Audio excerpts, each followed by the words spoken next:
Welcome to Light Listening. We're talking about Steve Albini, today. may he rest in peace. Today we're talking about two songs. Two songs. From the very beginning and the very end of Steve Albini's musical career. And those songs are Kerosene by Big Black and Scabby the Rat by Shellac. So take a minute, go listen to the songs, and meet us back here for our discussion.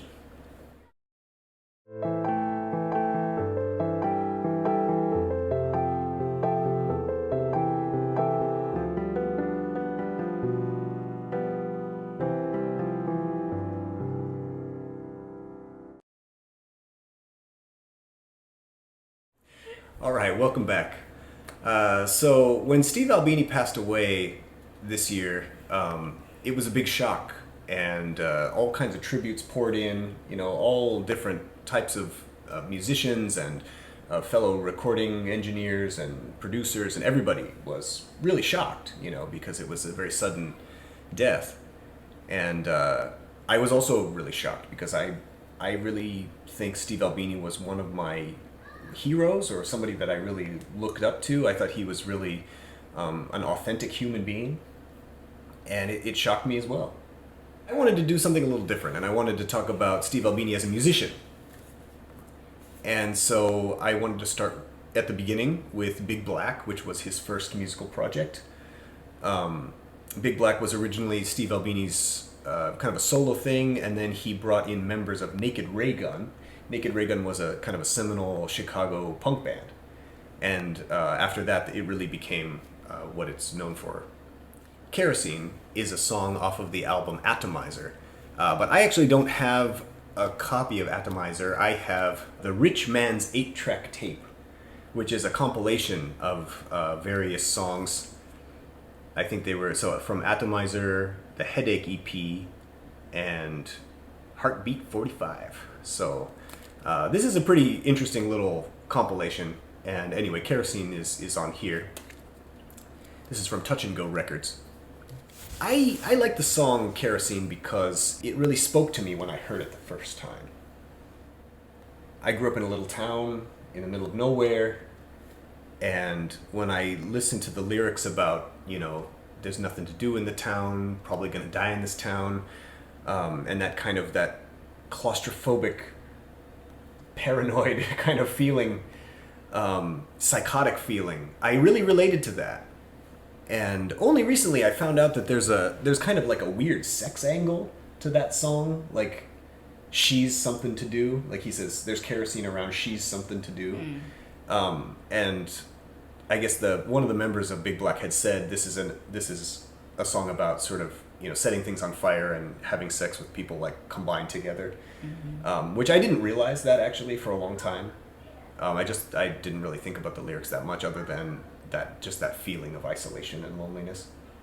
But yeah, I really connected with the lyrics. I really connected with being frustrated in a little town, being angry, being a teen who was, wanting something more but couldn't have it. And it really spoke to me. Yeah. You, on the other hand.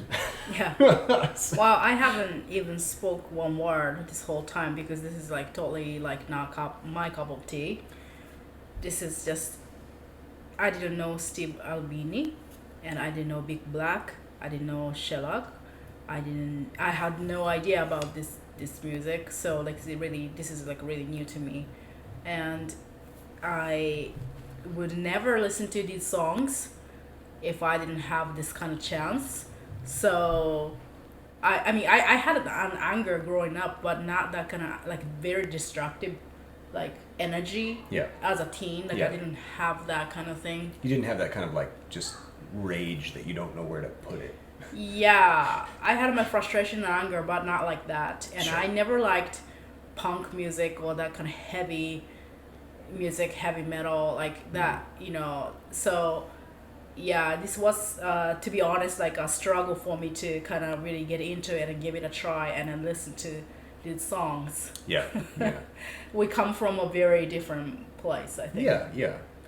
Well, I'm sorry that it was a struggle, but I'm glad that you attempted to, listen to the songs. I tried, yeah. To try is, You never know what you're gonna find when you seek out new music.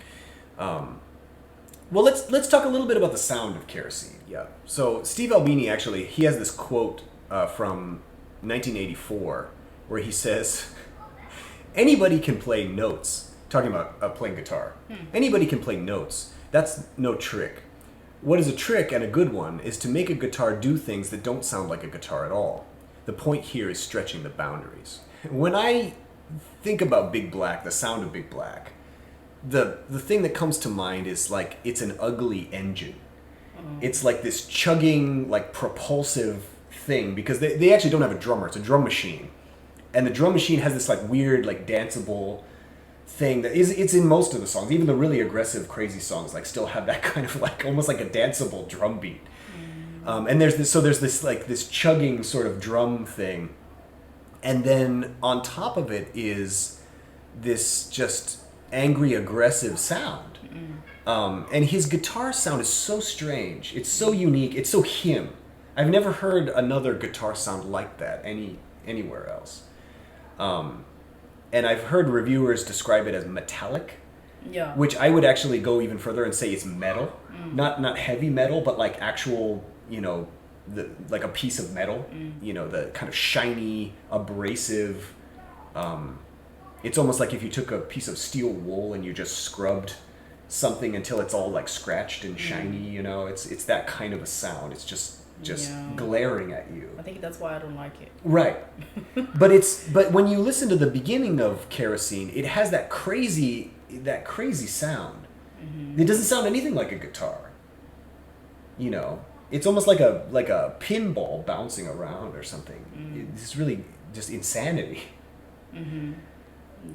Sounds very industrial. Industrial. It predates industrial rock. Yeah. And I was thinking maybe, I wonder if Trent Reznor from Nine Inch Nails actually took a little bit from Big Black, because I feel like Nine Inch Nails has some qualities, especially early Nine Inch Nails.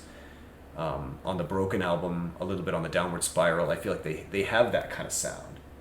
Yeah, the whole time I was thinking about Tetsuo the Iron Man. Tetsuo the Iron Man! Tetsuo the Iron Man! I like that movie, but I would never ever listen to the soundtrack or this kind of music. Can we get the Tetsuo soundtrack? I would love to get the Tetsuo soundtrack. I can't. This is a That's true though. It's like it's really like that kind of almost like a cyborg punk or something. I mean, it's fine in that, like in a movie, in the atmosphere, in that the usage is okay, but like just music alone, I just cannot enjoy. Well, I think that's one of the things for me is that those lyrics, just, I mean, it just shot me through the third eye.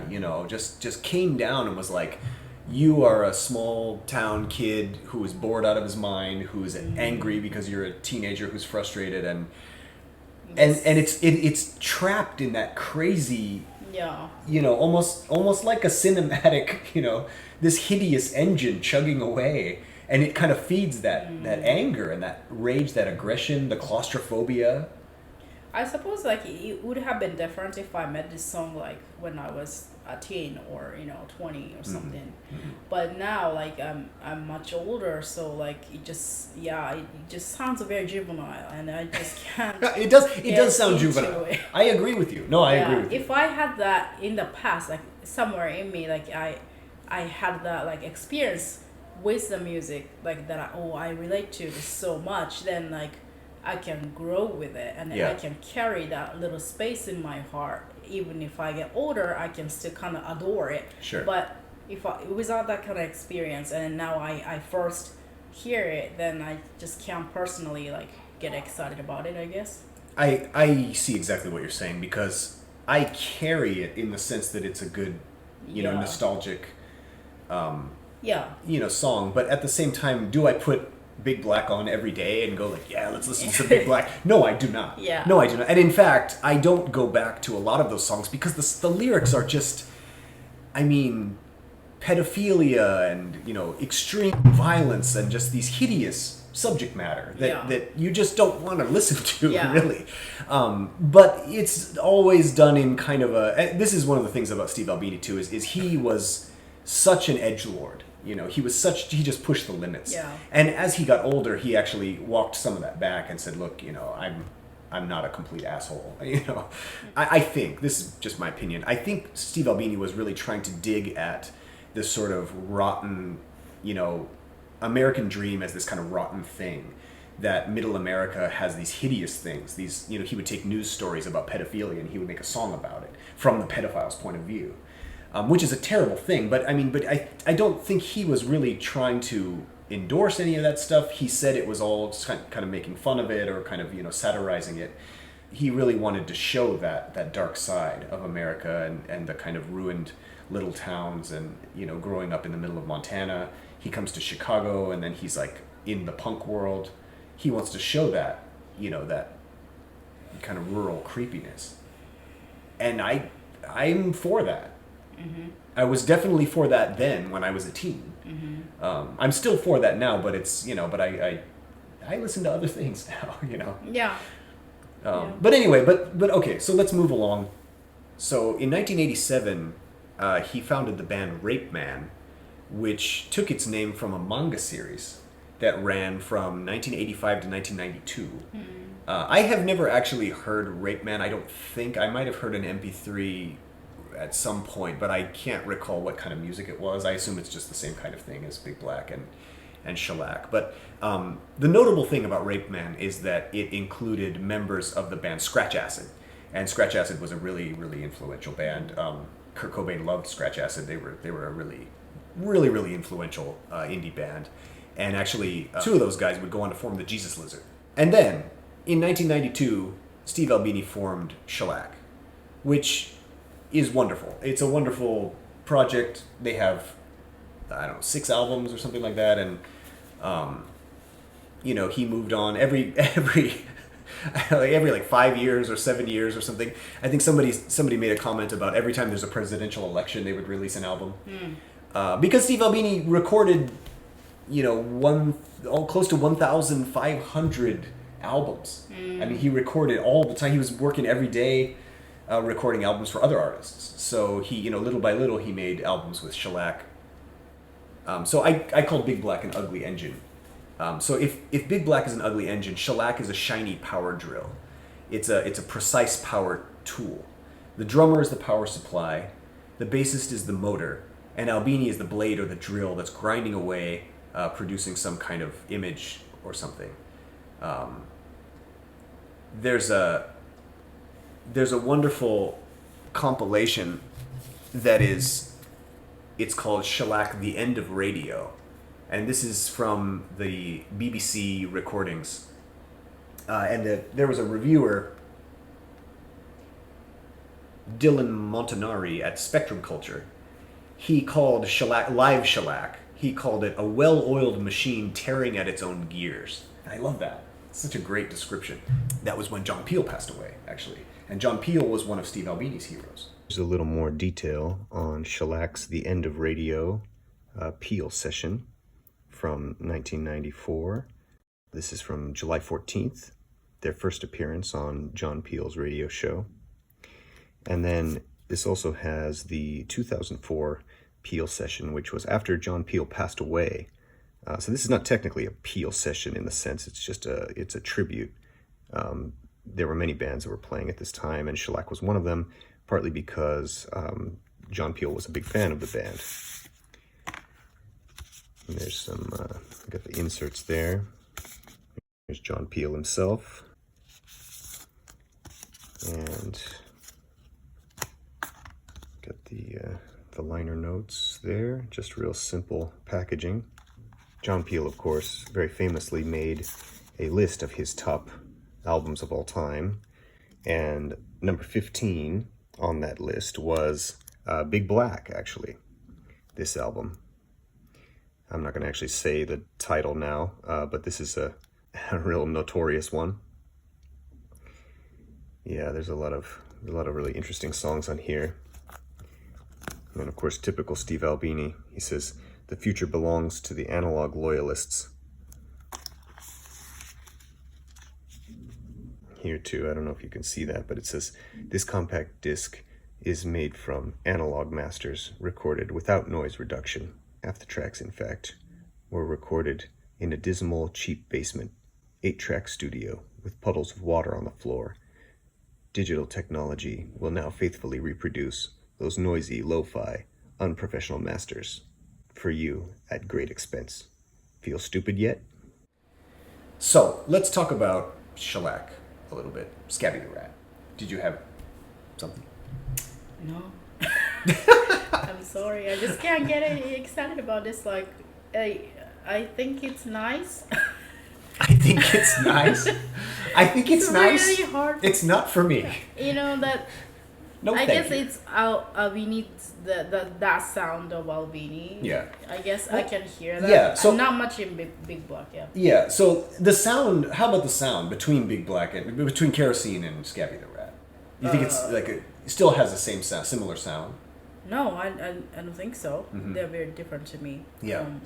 But Me yeah, I as can well. see Me as well. the Scabby the Rat. Like, I know you like that kind of sound. That more like raw, like more real sound, not processed.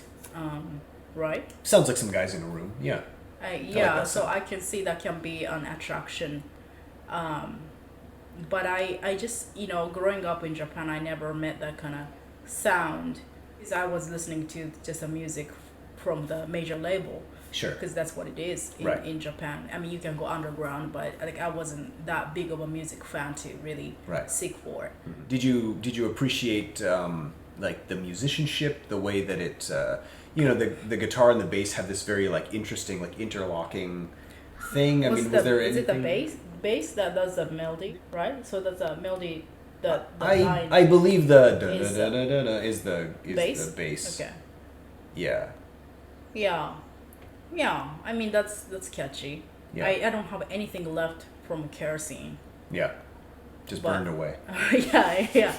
I don't like. I listened to both songs several times before Yeah. talking about it. Thank but you. yeah, but like Enough. I just can't I can't even recall Kerosene. Okay. But I can recall the bass line of Scabby the Rat.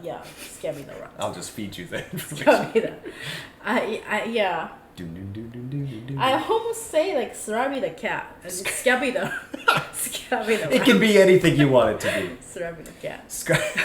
Scrubby the cat. Okay. I wanted to say two things about this song. Number one, I think that Scabby the Rat is kind of like a theme song. It reminds sure. me of like almost like a demented like Mighty Mouse or like I don't know if you remember the Pixies. The Pixies have actually on the Steve Albini produced album. They have this song called Tony's Theme. This is a song about a superhero named Tony. It's called Tony's Theme, and it's like this demented like theme song for nothing that doesn't actually exist.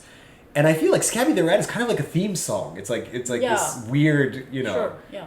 Scabby the Rat, But of course it's all Catchy. Yeah, it's catchy and it's kind of and they repeat Scabby the Yeah. Rat so many times. I wanted to say about the lyrics of this song. I was completely surprised because I took this song as like an absurd, wacky, like Steve Albini just playing with words, like just word. Yeah. Scabby the Rat, he eats all your potatoes. Scabby the Rat, he's 12 feet tall. Yeah. He cooks. Right? Yeah. Yeah. Scabby the Rat, he's inflatable. That's right, I said inflatable. But there is a real Scabby the Rat. Oh, okay. There is a real Scabby the Rat. It's a real thing. He really is 12 feet tall. And he really is inflatable. This blew my mind. It's a real thing. Does anybody know about Well, this? which came first? I'm sure Steve Albini is making a tribute to the Okay. the real. So Scabby is his nickname. He doesn't really have a name, but he's a giant inflatable rat that you can see at labor protests. Union members are protesting companies that want to remove the unions. So at these labor protests, they will have this giant rat. If on Wikipedia, it's called inflatable rat, but nicknamed Scabby because a scab is someone who crosses the picket line. But at the end of the song, he says, Scabby the Rat is one Ron Wormowski. That means he's immortal. And I was thinking about that line. That's actually why I looked up the lyrics. It's like, what is this, like, Ron Warmowski? And I thought it was like a mouse, like a pun on like mouse or something like that. Ron Warmowski was a guy who, he was a musician in bands that opened for the Circle Jerks, Dead Milkmen, Fugazi, Naked Ray Gun, Dick Dale, the king of surf guitar. And Ron started a Twitter account, which was called @Scabby the Rat.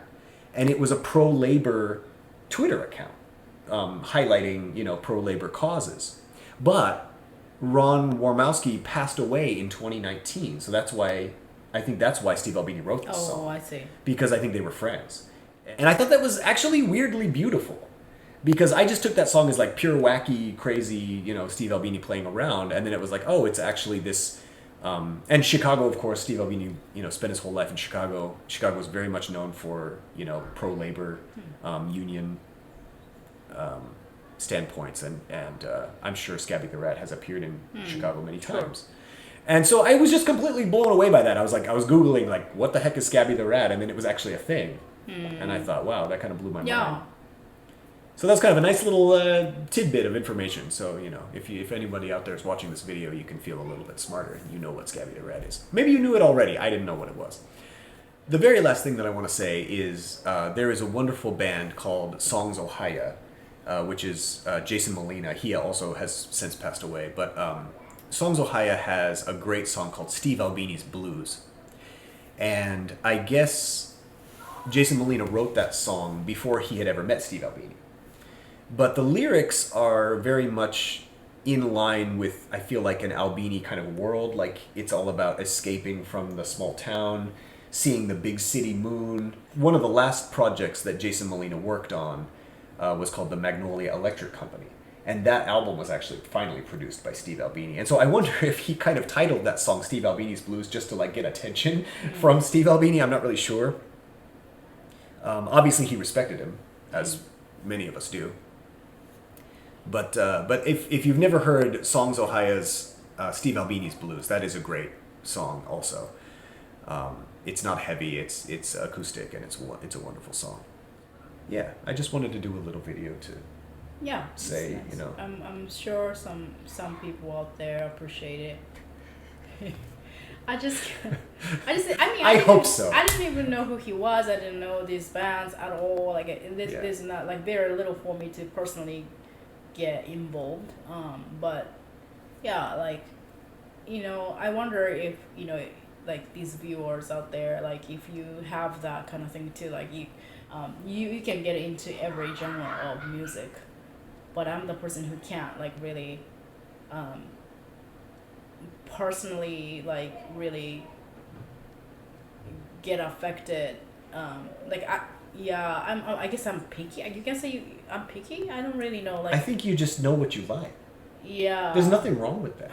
There's nothing wrong with being true to yourself. But I wish I can just get into just about everything. But to me, it's very important to get into some things that I like, and with the same energy, I don't get into some other things. Yeah. But I mean, that's when you're saying no to some things, or you're saying yes to others. So right. So I can't say yes to everybody. That's totally fine. Yeah. I want to thank you so much for even sitting down with me to talk about Steve Albini and his music, because I was really hoping we might find some cool things in there, but I know it's very hard for you to, like, dive into that world and that sound. But I just wanted to do a video because it's already July, and Steve Albini passed away in May, I think. And it's been a long time. It's been like 2 months. Yeah. And so I just really wanted to do something to commemorate him. I think Steve Albini's music is great. You don't like it, it's fine. Agree to disagree. Yeah. But thanks for playing. As always, thank you for watching. See you next time.